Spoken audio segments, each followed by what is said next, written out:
Hello students, welcome to education hub maths YouTube channel. Kumaon university BSc 5th semester linear algebra का आज next topic है। इसमें हम nullity and rank के बारे में पढ़ेंगे।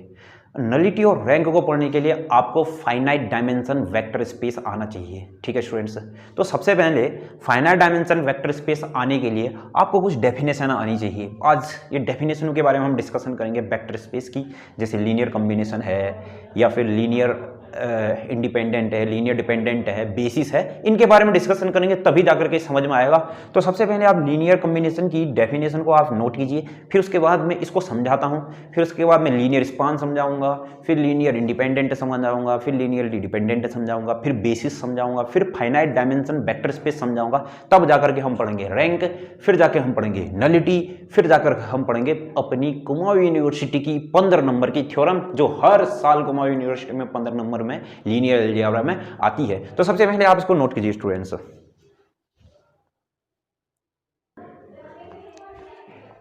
तो स्टूडेंट्स, आपने लीनियर कॉम्बिनेशन की डेफिनेशन उतार दी होगी, तो अब मैं आपको लीनियर कॉम्बिनेशन समझाने की कोशिश करता हूं। ठीक, तो अब ध्यान से सुनिए लीनियर कॉम्बिनेशन होता क्या है। तो देखिए, कोई vector space VF is the vector space होगा और आपके पास वेक्टर स्पेस में बहुत सारे एलिमेंट होंगे।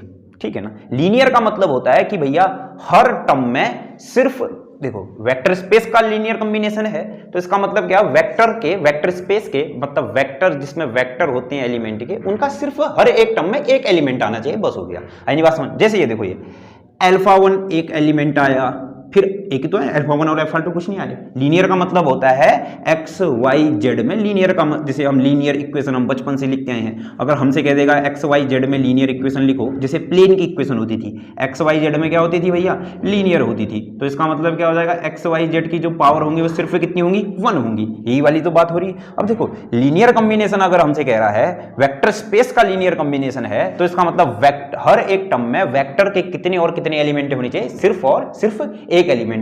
वह एक एलिमेंट किससे इंटू हुआ होना चाहिए, फील्ड के एलिमेंट से। तो क्या, एक एलिमेंट वेक्टर स्पेस का एक एलिमेंट इंटू फील्ड का एलिमेंट, प्लस वेक्टर स्पेस का एक एलिमेंट इंटू फील्ड का एलिमेंट, प्लस वेक्टर स्पेस का एक एलिमेंट इंटू फील्ड का एलिमेंट, प्लस चलते चलते जो आपके पास एक वेक्टर बनेगा इन सब के कॉम्बिनेशन से, इन सब के कॉम्बिनेशन से जो वेक्टर बनेगा, इस वेक्टर को हम क्या बोलेंगे भैया, इस अल्फा को बोलेंगे linear combination of vector space. आई नहीं बात समझ में, ठीक है ना, क्लियर। तो ये था हमारे पास लीनियर कॉम्बिनेशन। अगर लीनियर कॉम्बिनेशन एक बार और मैं आपको समझा देता हूं, एक बार और देखिए, देखो वेक्टर स्पेस का लीनियर कॉम्बिनेशन बनता है, तो इसका मतलब लीनियर कॉम्बिनेशन, अगर कोई वेक्टर को लीनियर कॉम्बिनेशन कहा गया होगा, तो हर एक टर्म में, उसके हर एक टर्म में इस वेक्टर को अल्फा को लीनियर कॉम्बिनेशन कहा गया है। तो इसका मतलब क्या हो गया, हर एक टर्म में जो वेक्टर के एलिमेंट आएंगे वह कितने आएंगे, सिर्फ एक और एक ही आएंगे। आई नहीं बात समझ में, ये था हमारे पास लीनियर कॉम्बिनेशन। तो स्टूडेंट्स इसको नोट कीजिए, फिर हम नई डेफिनेशन नोट करेंगे। हम जो डेफिनेशन नोट करने वाले हैं वो है लीनियर स्पान। लिखिए linear span, linear span, linear span. अब लीनियर स्पान क्या होता है,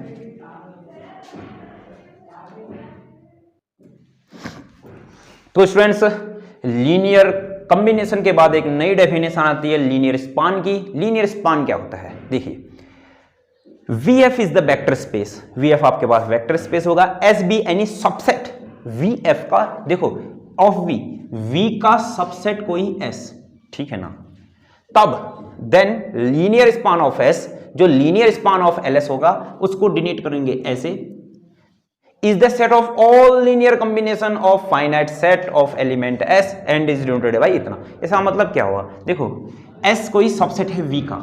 अब इस S में मान लीजिए एक अल्फा 1 अल्फा 2 चलते चलते अल्फा n एलिमेंट हैं। इस S में जितने भी लीनियर कॉम्बिनेशन बनेंगे, उन पूरा S बराबर क्या, LS बराबर जितने भी लीनियर कॉम्बिनेशन बनेंगे, किसके, जितने भी लीनियर कॉम्बिनेशन बनेंगे S के, उनका जो सेट होगा वह क्या कहलाएगा, फिर मेरे पास लीनियर स्पान कहलाएगा। आई नहीं बात समझ में, क्या कहा मैंने, एक बार और देखो, क्या, जितने भी लीनियर कॉम्बिनेशन बनेंगे, जितने भी लीनियर कॉम्बिनेशन बनेंगे एस के, उनका जो सेट होगा, अब देखो और एक बात और, एस में सबसेट है वी का, तो एस में वी के ही एलिमेंट होंगे, बस हो गया, और कहीं होंगे नहीं।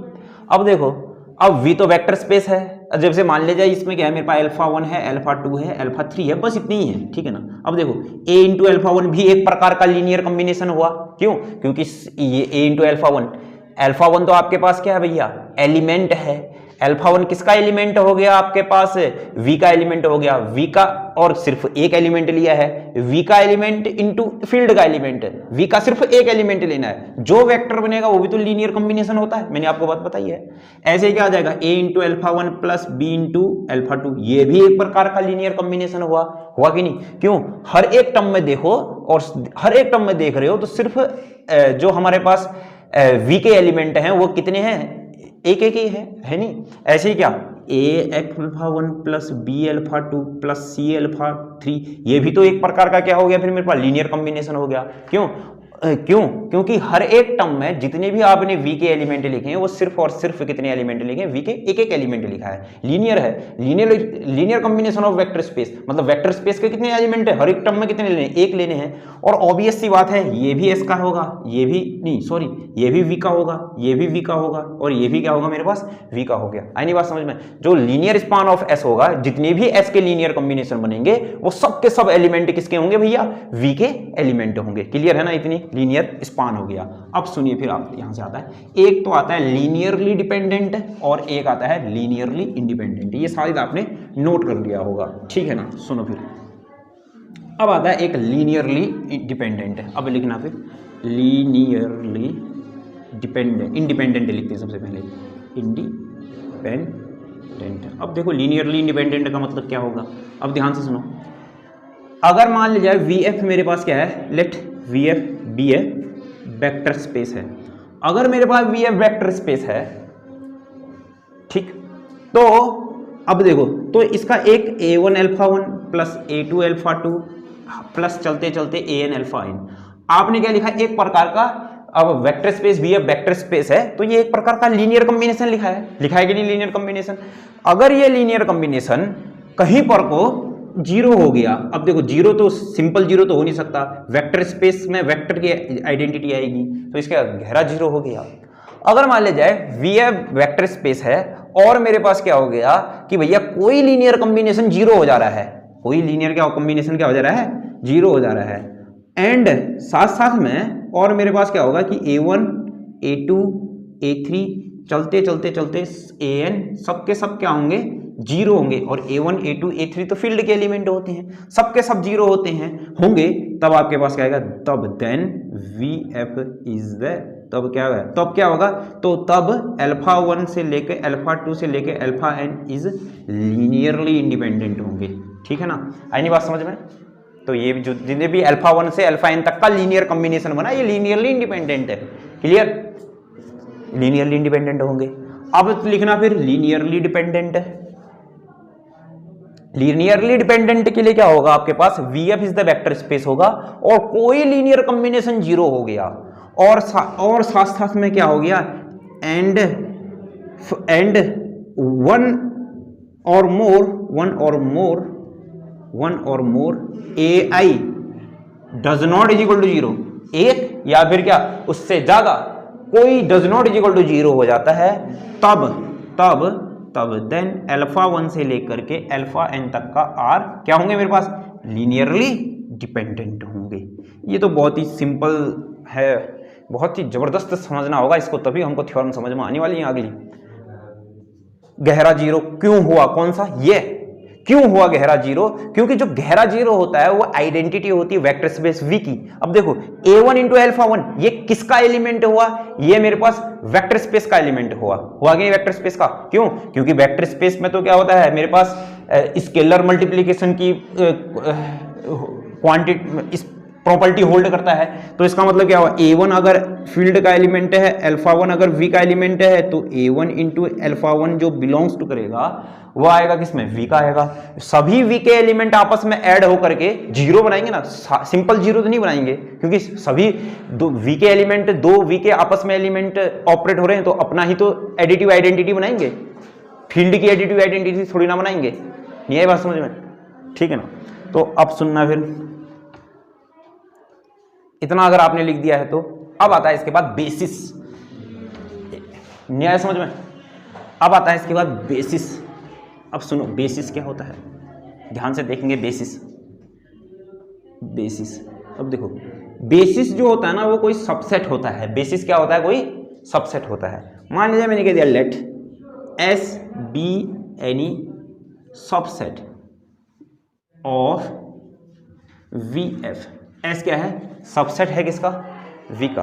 तो नंबर एक, जो एस इज लीनियरली इंडिपेंडेंट है, एस इज लीनियरली इंडिपेंडेंट, मतलब क्या हुआ, एस में कोई लीनियर कॉम्बिनेशन जीरो हो जा रहा है तो उसके सभी A1 A2 A3 सबके सब क्या होंगे, जीरो हो जाएंगे। आई नहीं बात समझ में। जैसे एस में कोई एक लीनियर कॉम्बिनेशन, एस में कोई एक लीनियर कॉम्बिनेशन मेरे पास क्या, कोई सा भी एक लीनियर कॉम्बिनेशन क्या हो गया, एस का एक लीनियर कॉम्बिनेशन क्या हो गया, जीरो, क्या हो गया, गहरा जीरो। किसकी, ये सभी वेक्टर के एलिमेंट है तो आइडेंटिटी वेक्टर की ही आएगी। आई नहीं बात समझ में भैया, सभी वेक्टर के एलिमेंट है, आइडेंटिटी वेक्टर की आएगी, स्केलर की तो आ नहीं सकती है। एस इज लीनियरली इंडिपेंडेंट का मतलब क्या हुआ, एस में जो भी लीनियर कॉम्बिनेशन बनेंगे, एस में क्या जितने भी लीनियर कॉम्बिनेशन बनेंगे वो सबके सब, अगर एस के लीनियर कॉम्बिनेशन कोई जीरो आया वो सबके सब लीनियरली इंडिपेंडेंट होंगे। का मतलब क्या हुआ, A1 A2 चलते चलते AN क्या होंगे मेरे पास, जीरो होंगे। क्लियर है ना। इस एस में जितने भी मेरे पास क्या लीनियर कॉम्बिनेशन बनेंगे वो सबके, अगर लीनियर कॉम्बिनेशन जीरो आया है और वो लीनियरली इंडिपेंडेंट है तो इसका मतलब क्या हुआ, A1 से ही लेकर AN तक का क्या होंगे, सबके सब क्या होंगे, जीरो होंगे। लीनियर डिपेंडेंसी की कोई कंडीशन नहीं होने वाली है यहाँ, ठीक है ना। ये था नंबर एक पॉइंट। क्लियर, ठीक, ये लिखना नहीं था भैया, ये तो समझना था बस। दूसरा देखो, अब सुनो, एस बी यानी सबसेट है। अब देखो जो एस का लीनियर, जो एस का स्पान है, एस का स्पान का मतलब क्या, एस में जितनी भी लीनियर कॉम्बिनेशन है वह सब के सब मिलकर के क्या बनाएंगे भैया, वी बनाएंगे। तो ये क्या कहलाएगा, बेसिस कहलाएगा। आई नहीं बात समझ में। अब दूसरा, अब एक और डेफिनेशन आती है, फाइनाइट डायमेंशनल वेक्टर स्पेस। देखिए स्टूडेंट्स, मैं ये बहुत तेजी से इसलिए बता रहा हूँ क्योंकि ये आपने सब, मेरे को लगता है कि 4th सेमेस्टर में वेक्टर स्पेस में बहुत अच्छे से पढ़ रखे होंगे, ठीक है ना।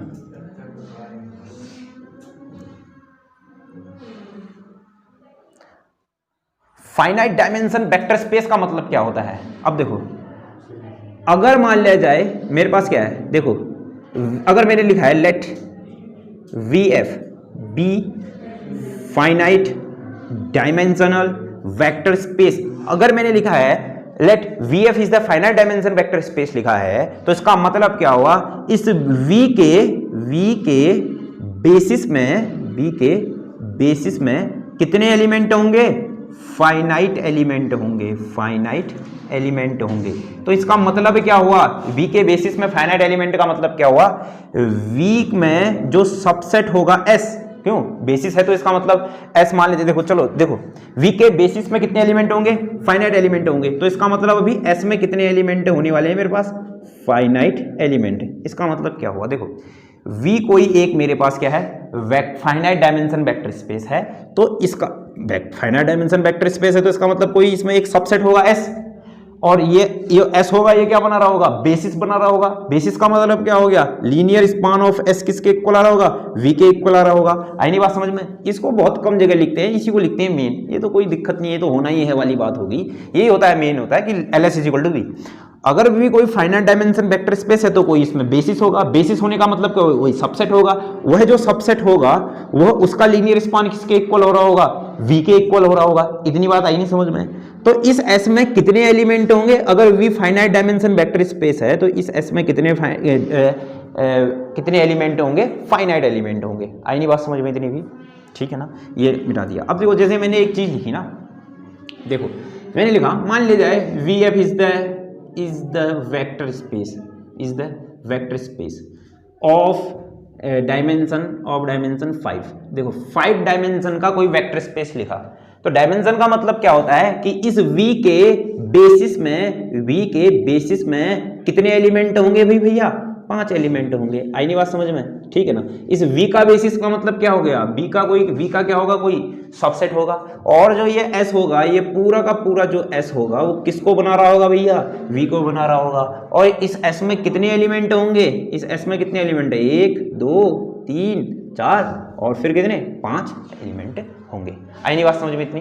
तो अभी तक का जो हमने बताया, सबसे पहले तो बताया लीनियर कॉम्बिनेशन, फिर उसके बाद बताया हमने लीनियर स्पान, फिर बताया लीनियरली इंडिपेंडेंट, फिर बताया लीनियरली डिपेंडेंट, फिर बताया बेसिस, फिर बताया फाइनाइट डायमेंशनल वेक्टर स्पेस। आई नहीं बात समझ में। तो चलिए फिर अब लिखिए बीएससी की अति इंपॉर्टेंट थ्योरम। क्या लिखा होगा आपने, अति इंपॉर्टेंट थ्योरम लिखिए। फिर ये है हमारे पास किताब है, तो सुनो फिर। Let T be the linear transformation from, let T be the linear transformation from U into V, U into V। ये नहीं है, हाँ ये 15 नंबर की थ्योरम नहीं है, ये 15 नंबर की थ्योरम नहीं है, ये एक इंपॉर्टेंट है अगले वाले क्वेश्चन को, थ्योरम को समझने के लिए इंपॉर्टेंट थ्योरम है। 15 नंबर वाली आने वाली थोड़ी देर में, मतलब ये आएगी कल को। और भैया ये तो बहुत भयंकर थ्योरम है, ठीक है ना, 15 नंबर वाली थ्योरम। तो let T be the linear transformation from U into V, UF into VF, if U is the finite dimension, if U is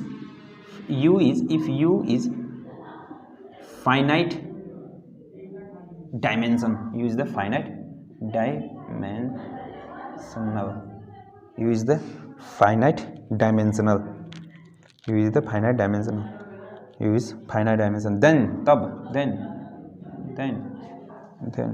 the range of T, then the range of T, तब जो range of T है, then range of T is finite dimension subspace of V, range of T is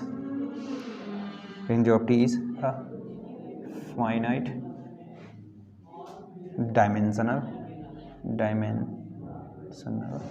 dimensional subspace of V, subspace of V। ये है आपके पास theorem.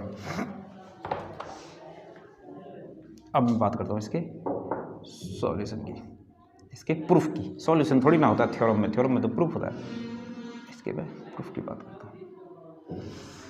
चलो फिर अब अच्छे से क्वेश्चन को समझते हैं। हमको दिया क्या है, given T is linear transformation from U into V। अगर T लीनियर ट्रांसफॉर्मेशन है U से V पर, तो इसका मतलब हो गया भैया T कहाँ से होगा, U से V पर लीनियर ट्रांसफॉर्मेशन है, तो क्या T A alpha plus B beta is equal to क्या होता है आपके पास, T A अल्फा 1 और A अल्फा 2 बोल देते हैं इसको। तो यहाँ से कितना होता है A T अल्फा 1 फिर प्लस कितना होता है B T अल्फा 2, या फिर मेरे पास क्या होता है कि T A alpha 1 plus A alpha 2 plus B alpha 2, ऐसा भी होता है। हाँ प्लस चलते चलते A1 लिखते हैं इसको, A2 लिखते हैं इसको, और यहाँ पर से कितना AN अल्फा N। तो यहाँ पर से ये क्या होता था भैया A1 T alpha 1 plus A2 T alpha 2 plus चलते चलते कितना AN T alpha N। Clear.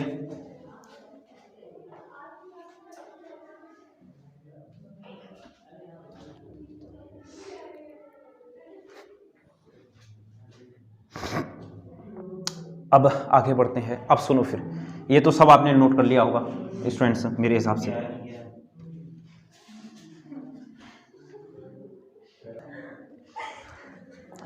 तो स्टूडेंट्स आपने इतना नोट कर लिया होगा। चलिए अब सुनिए फिर, मेरे को अभी तक का मैंने बात की है, T जो है लीनियर ट्रांसफॉर्मेशन है फ्रॉम U इंटू V।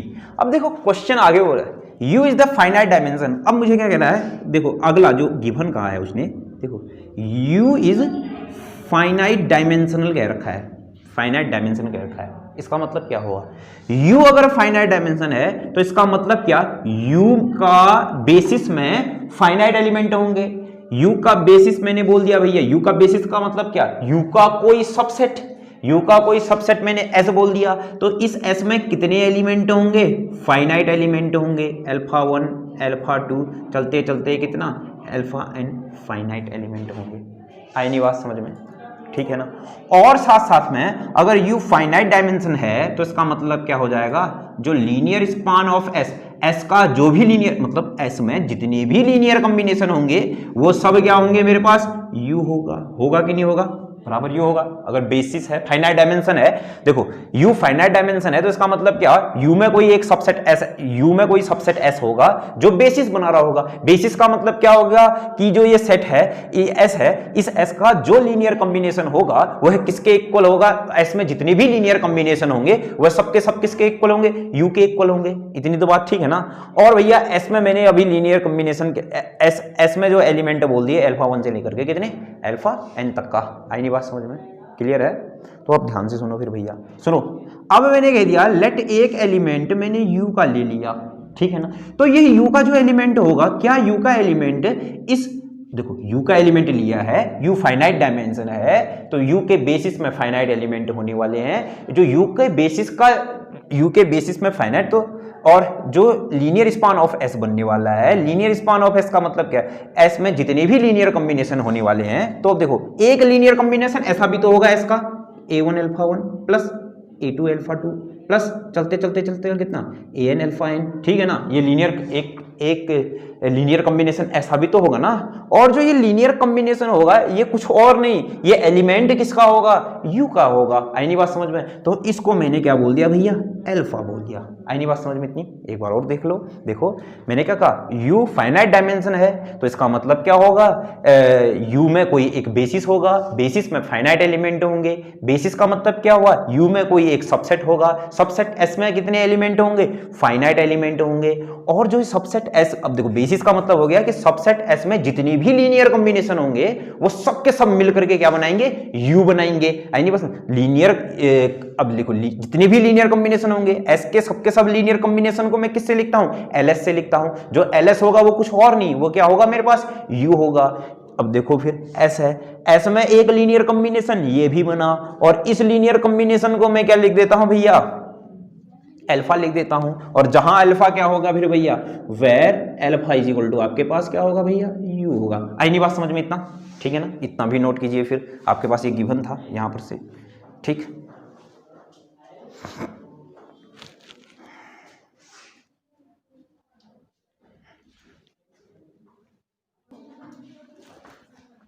तो स्टूडेंट्स आपने इतना नोट कर लिया होगा। तो अब सुनिए फिर मेरी बात को बिल्कुल ध्यान से। अब ये मैंने छोड़ दिया यहां पर को, अल्फा कहां का, u का एलिमेंट था। तो अब मुझे प्रूफ क्या करना है, then the range of t is finite dimension subspace of v।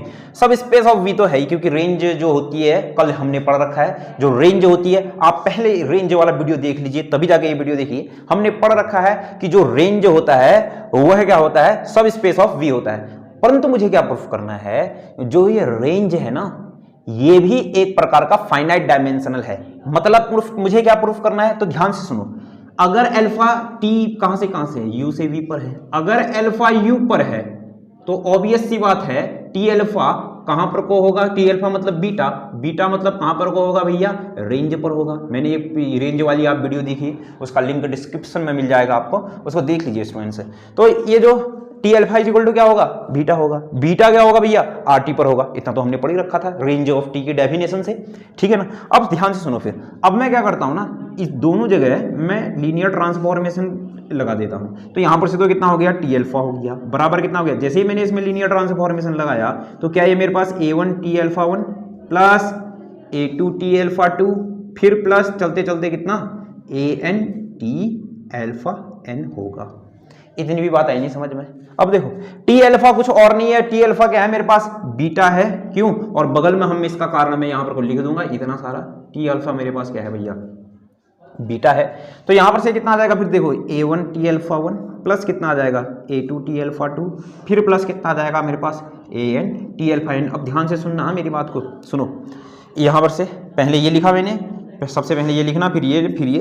तो आप सुनो फिर यहां पर को, जो ये बीटा आया, बीटा किसका एलिमेंट था, रेंज ऑफ टी का एलिमेंट था। क्या बीटा देखो कि अपने ही रेंज ऑफ टी के एलिमेंट्स के लीनियर कॉम्बिनेशन के रूप में लिखा गया है कि नहीं।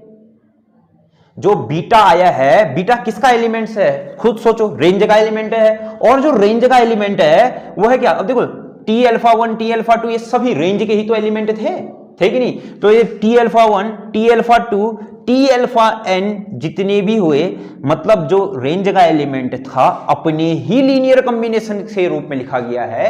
तो इसका मतलब जो होगा बीटा क्या, अब देखो फाइनाइट अपने ही लीनियर कॉम्बिनेशन के इनफाइनाइट टर्म में तो नहीं लिखा गया है, फाइनाइट टर्म में लिखा गया है। तो इसका मतलब क्या हो जाएगा, जो रेंज हो जाएगा वो भी क्या होगा, फाइनाइट डायमेंशन वेक्टर स्पेस हो जाएगा। एक बार और मेरी बात को ध्यान से सुनो। अब सुनो, मुझे प्रूफ क्या करना था, क्या जो रेंज ऑफ टी है वो क्या है, finite dimension vector space proof करना है। तो इसका मतलब क्या हो गया, अब देखो रेंज ऑफ टी मतलब आर टी का मतलब क्या हो गया भैया, ये बीटा टाइप के एलिमेंट है जो भी होंगे, मतलब यू की इमेज जहां जहां गई होगी वो आर टी पर गई होगी।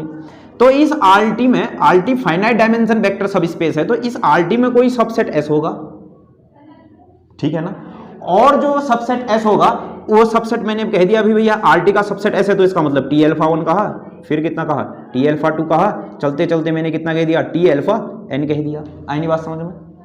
तो जो आर टी का कोई सा भी एलिमेंट लूंगा ना मैं, वो ना इस एस के लीनियर कॉम्बिनेशन के रूप में लिखा हुआ होना चाहिए। मैंने कहा कि आर टी का एक एलिमेंट लिया बीटा, और क्यों, अगर R T finite dimension vector space है तो इसका मतलब क्या हो गया, जो फाइनाइट डायमेंशन वेक्टर स्पेस है तो एस क्या होगा, कोई सबसेट होगा। सबसेट एस से एस का जो लीनियर कॉम्बिनेशन, जो पूरा का पूरा जो एस का लीनियर स्पान होगा वो क्या होगा भैया, आर टी होगा कि नहीं होगा? क्यों, आर टी का कोई सा भी एलिमेंट अगर मैंने लिया तो वह एस के लीनियर कॉम्बिनेशन के रूप में लिखा हुआ होना चाहिए, ठीक। तो यही तो प्रूफ किया मैंने, एस का कोई सा भी यहां पर एस का कोई सा भी एलिमेंट लिखा, ये लीनियर आर टी का कोई सा भी एलिमेंट लिया वह एस के लीनियर कॉम्बिनेशन के रूप में लिखा गया है कि नहीं? बात समझ में?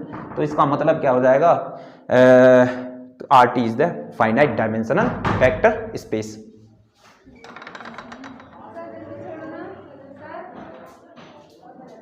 ठीक, तो इसके बाद आप लिख देना हेंस जो आपके पास जो बीटा जो हो गया, बीटा बिलोंग्स टू कहां पर को, आर टी पर। आर टी क्या हो जाएगा, R T is the linear art, so range of तो क्या, range of linear transformation, range of T is the finite dimensional vector subspace. Students, तो स्टूडेंट्स अगर आपको समझ में आया है तो मिलते हैं नेक्स्ट वीडियो पर।